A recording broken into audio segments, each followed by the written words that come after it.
ओम नमो भगवते वासुदेवाय।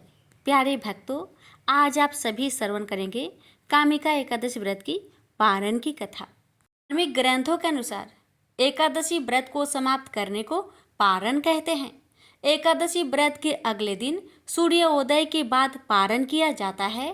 साथ ही एकादशी व्रत का पारण द्वादशी तिथि समाप्त होने से पहले करना जरूरी है। यदि द्वादशी तिथि सूर्योदय से पहले समाप्त हो गई हो तो एकादशी व्रत का पारण सूर्योदय के बाद ही होता है। द्वादशी तिथि के भीतर पारण न करना पाप करने के समान होता है। धार्मिक ग्रंथों के अनुसार व्रत तोड़ने के लिए सबसे उपयुक्त समय प्रातः काल होता है, लेकिन एकादशी व्रत का पारण हरिवासर के दौरान नहीं करना चाहिए। जो श्रद्धालु व्रत कर रहे हैं उन्हें व्रत तोड़ने से पहले हरिवासर समाप्त होने की प्रतीक्षा करनी चाहिए। बता दें कि हरिवासर द्वादशी तिथि के पहले 1/4 अवधि है।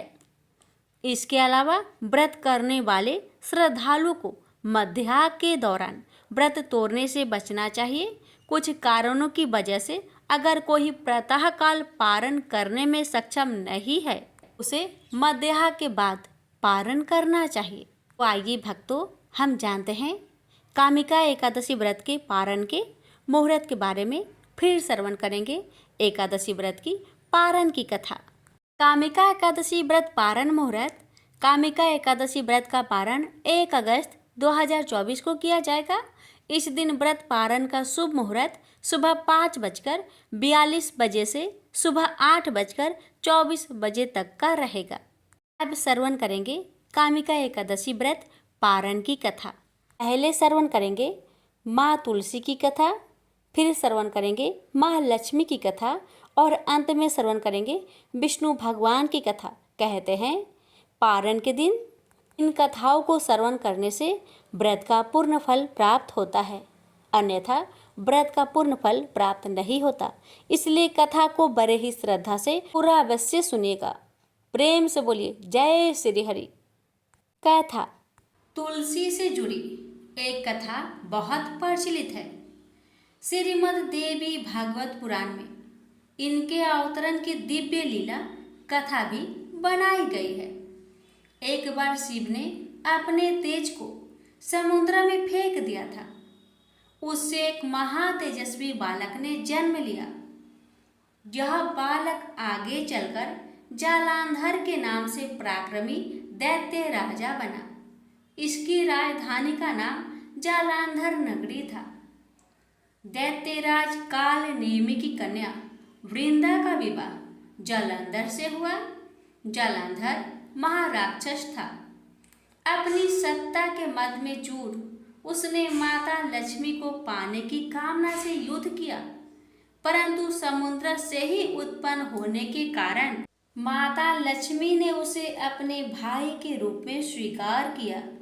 वहां से पराजित होकर वह देवी पार्वती को पाने की लालसा से कैलाश पर्वत पर गया।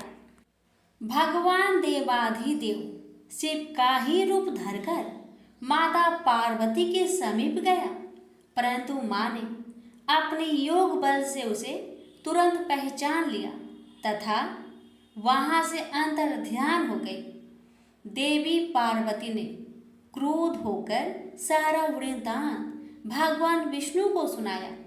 जालांधर की पत्नी वृंदा अत्यंत पतिव्रता स्त्री थी।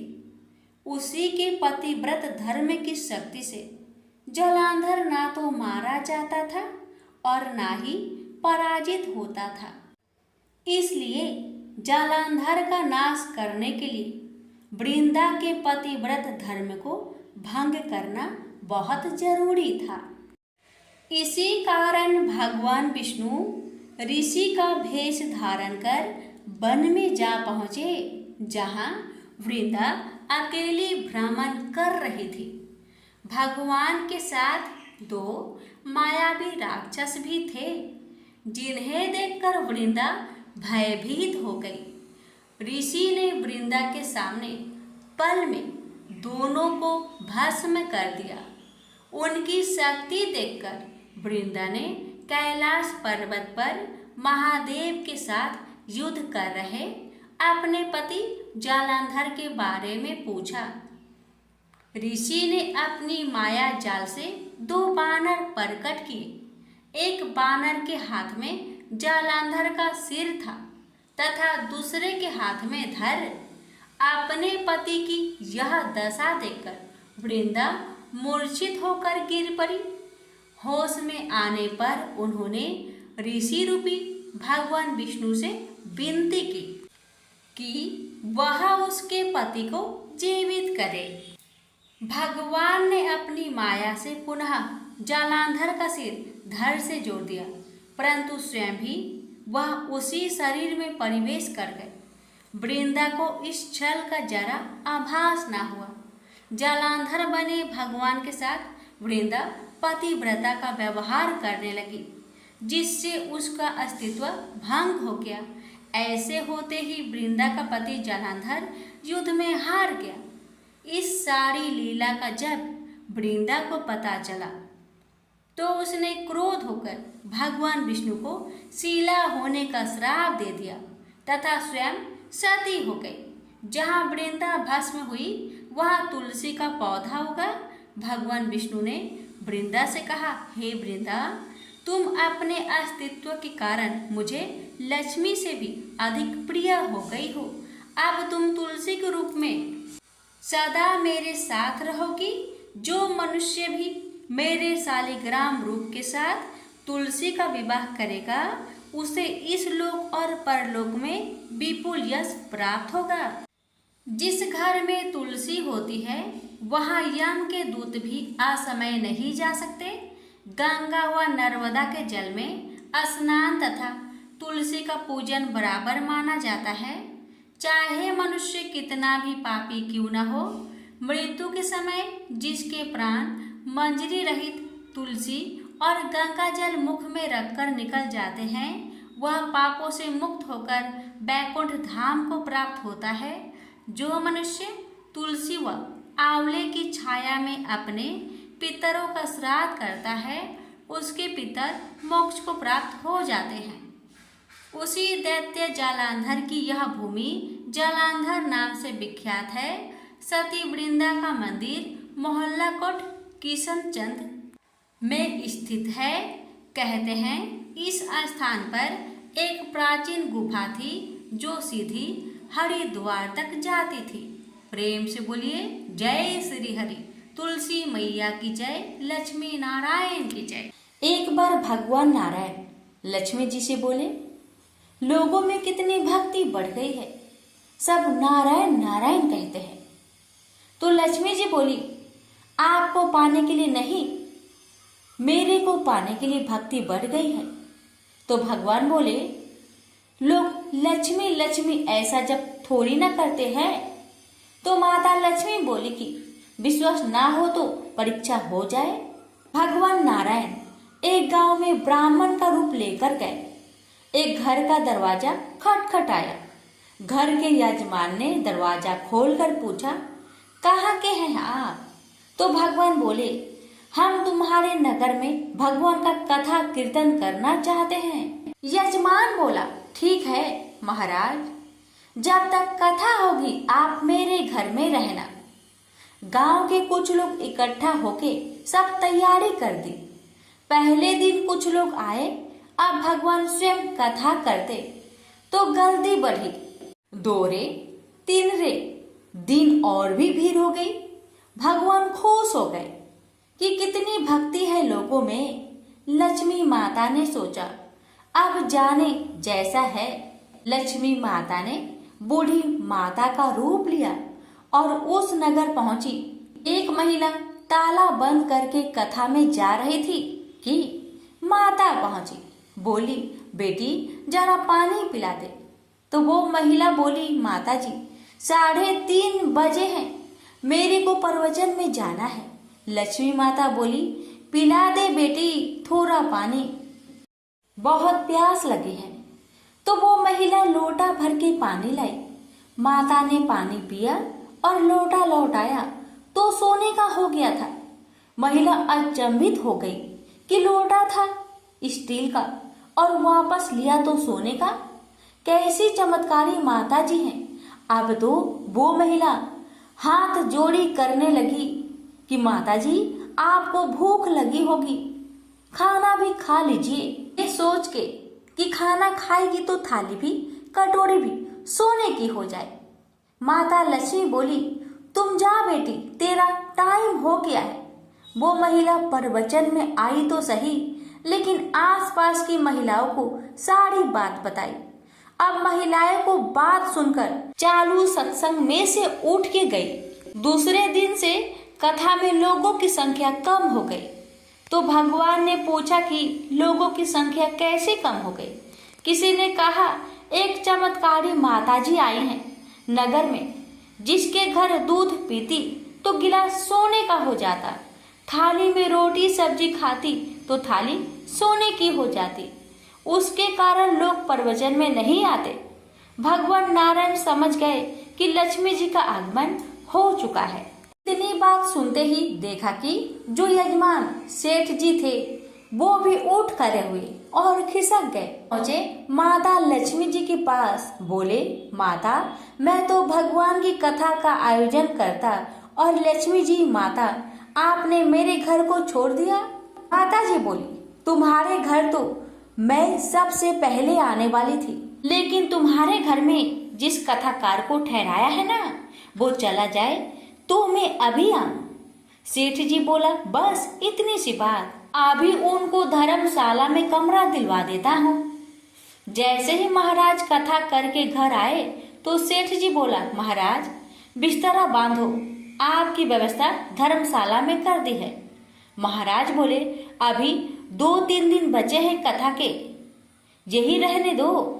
सेठ बोला, नहीं नहीं जल्दी जाओ, मैं कुछ नहीं सुनने वाला। इतने में लक्ष्मी जी भी आई। कहा कि सेठ जी आप थोड़ा बाहर जाओ, मैं इनसे निपट लूं। माता जी बोली, प्रभु आप तो मान गए। भगवान नारायण बोले, हाँ लक्ष्मी तुम्हारा प्रभाव तो है, लेकिन एक बात तुमको भी मेरी माननी पड़ेगी कि तुम तब आई जब संत के रूप में मैं यहाँ आया। संत जहाँ कथा करेंगे वहाँ लक्ष्मी तुम्हारा निवास जरूर होगा। प्रेम से बोलिए लक्ष्मी नारायण की जय। राजा अमरीश भगवान श्री हरि के परम भक्त थे। वे पृथ्वी के 7 द्वीप, अचल संपत्ति और अतुल ऐश्वर्य के शासक होने पर भी इन्हें सपने तुल्य समझते थे, क्योंकि वे जानते थे कि जिस धन वैभव के लोभ में पड़कर मनुष्य घोर नरक में जाता है, वह केवल 4 दिन की चांदनी है। राजा अमरीश का भगवान श्री कृष्ण में और उनके प्रेमी साधुओं में परम प्रेम था। उन्होंने अपने मन को श्री कृष्ण के चरणों में, वाणी को भगवान के गुणों का गान करने में, हाथों को श्री हरि के मंदिर मार्जन में और अपने कानों को भगवान की मंगलमयी कथा के श्रवण में लगा रखा था। उन्होंने अपने नेत्रों को श्री हरि की विग्रह व मंदिरों के दर्शन में, नासिका को उनके चरण कमलों पर चढ़ी श्रीमती तुलसी की दिव्य गंध में और जीवा को भगवान के प्रति अर्पित नैवेद्य प्रसाद में संलग्न कर दिया था। राजा अमरीश के पैर भगवान के क्षेत्र आदि की पैदल यात्रा करने में ही लगे रहते और वे सिर से भगवान श्री कृष्ण के चरण कमलों की वंदना किया करते थे। इस प्रकार उन्होंने अपने सारे कर्म यज्ञ पुरुष इंद्रियातीत भगवान के प्रति उन्हें सर्वोत्तम एवं सर्वरूप समझकर समर्पित कर दिए थे और भागवत भक्त ब्राह्मणों की आज्ञा अनुसार वे इस पृथ्वी का शासक करते थे। उन्होंने बड़ी बड़ी दक्षिणा वाले अनेकों अश्वमेध यज्ञ करके यज्ञाधिपति भगवान की आराधना की थी। उनकी प्रजा महात्माओं के द्वारा गाए हुए भगवान के उत्तम चरित्रों का बहुत सम्मान करती, किसी समय बड़े प्रेम से श्रवण करती और किसी समय उनका गान करती। इस प्रकार उनके राज्य के मनुष्य देवताओं के अत्यंत प्यारे स्वर्ग की भी इच्छा नहीं करते। राजा अम्बरीश की अनन्य प्रेममयी भक्ति से प्रसन्न होकर भगवान ने उनकी रक्षा के लिए सुदर्शन चक्र को नियुक्त कर दिया था, जो विरोधियों को भयभीत करने वाला एवं भगवान भक्तों की रक्षा करने वाला है। एक बार उन्होंने अपनी पत्नी के साथ भगवान श्री कृष्ण की आराधना करने के लिए 1 वर्ष तक द्वादशी प्रधान एकादशी व्रत करने का नियम ग्रहण किया। उन्होंने 3 रात का उपवास किया और एक दिन यमुना जी में स्नान करके भगवान श्री कृष्ण की पूजा की। तत्पश्चात पहले ब्राह्मणों को स्वादिष्ट और अत्यंत गुणकारी भोजन कराकर उन लोगों के घर 60 करोड़ गौएं सुसज्जित करके भेज दी। जब ब्राह्मणों को सब कुछ मिल चुका, तब राजा ने उन लोगों से आज्ञा लेकर व्रत का पारण करने की तैयारी की। उसी समय श्राप और वरदान देने में समर्थ स्वयं दुर्वासा जी भी उनके यहाँ अतिथि रूप में पधारे। राजा अम्बरीश उन्हें देखते ही उठकर खड़े हो गए, आसन देकर बैठाया और विविध सामग्रियों से उनके चरणों में प्रणाम करके भोजन के लिए प्रार्थना की। दुर्वासा जी ने राजा अम्बरीश की प्रार्थना स्वीकार कर ली और इसके बाद आवश्यक कर्मों से निवृत्त होने के लिए वे नदी तट पर चले गए। वे ब्रह्मा का ध्यान करते हुए यमुना के पवित्र जल में स्नान करने लगे। इधर द्वादशी केवल घड़ी भर शेष रह गई थी। धर्मज्ञ अम्बरीश ने धर्म संकट में पड़कर ब्राह्मणों के साथ परामर्श किया। उन्होंने कहा, ब्राह्मण देवताओं, ब्राह्मण को बिना भोजन कराए स्वयं खा लेना और द्वादशी रहते पारण न करना दोनों ही दोष है। इसलिए इस समय जैसा करने से मेरी भलाई हो और मुझे पाप न लगे, ऐसा काम करना चाहिए।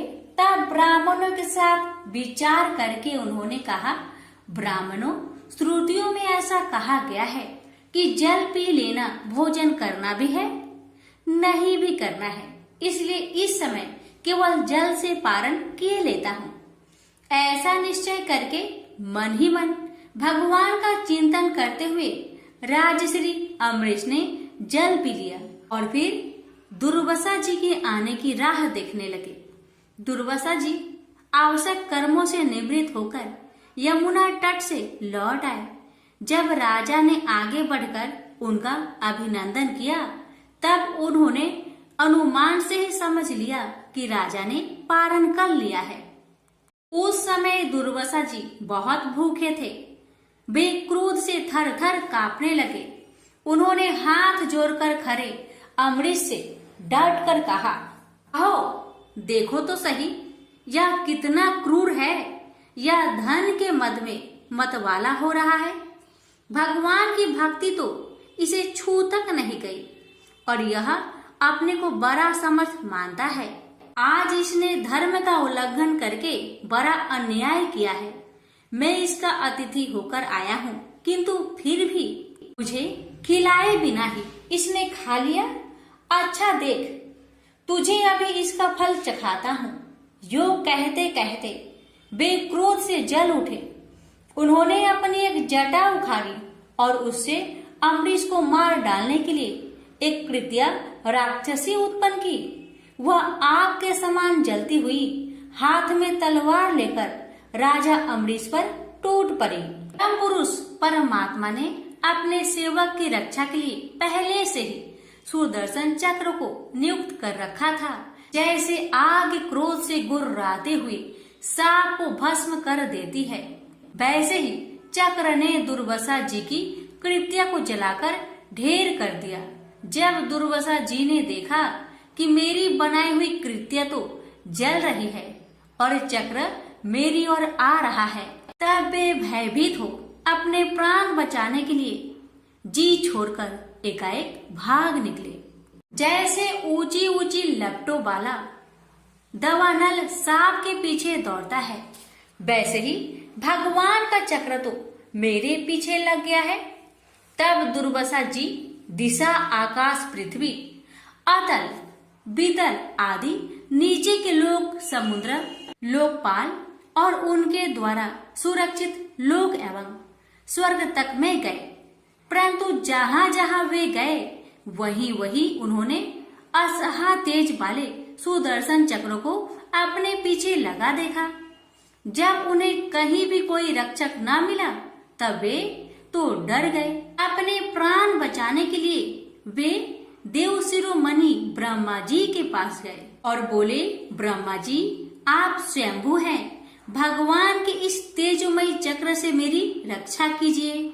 ब्रह्मा जी ने कहा, दुर्वासा जी मैं शंकर जी, दक्ष, भृगु आदि, प्रजापति, भूतेश्वर आदि सब जिनके बनाए नियमों में बंधे हैं तथा जिनकी आज्ञा सिरोधार्य करके हम लोग संसार का हित करते हैं, उनके भक्त के द्रोही को बचाने में हम समर्थ नहीं है।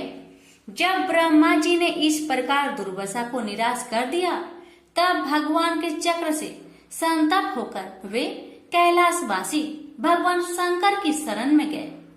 शंकर जी ने कहा, दुर्वासा जी जिनसे पैदा हुए अनेकों ब्रह्मांडों में हमारे जैसे हजारों चक्र काटते हैं, यह चक्र उन्हीं विश्वेश्वर का शस्त्र है, यह हम लोगों के लिए असह्य है। तुम उन्हीं की शरण में जाओ, वे भगवान ही तुम्हारा मंगल करेंगे। निराश होकर दुर्वासा जी श्री हरि भगवान के परम धाम बैकुंठ की तरफ में भागे। दुर्वासा जी भगवान के चक्र की आग से जल रहे थे।